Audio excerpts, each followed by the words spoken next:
Marvel's owner reported to me that she kind of starts to pull and go ahead a bit. And so I told him that I'd take her for a walk and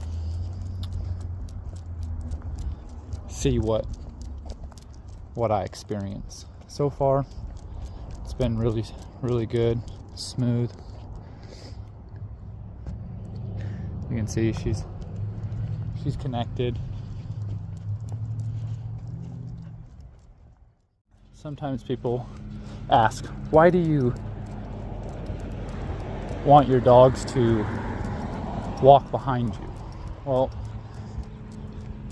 them walking behind shows they're in a follower state of mind. They're connected to us, which is a wonderful experience when we're on a walk together, that we're doing it together.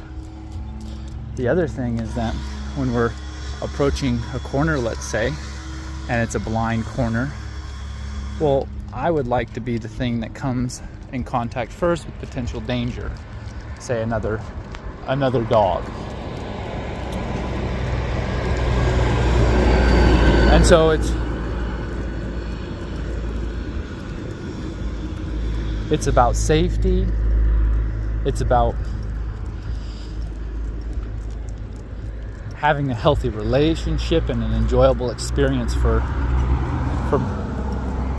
us and the dog. It's important to really think about this stuff, because a lot of times we're not connecting to the fact that the reason why we train dogs and do these things is because of the potential dangers that we're trying to navigate. Things that we don't want to happen.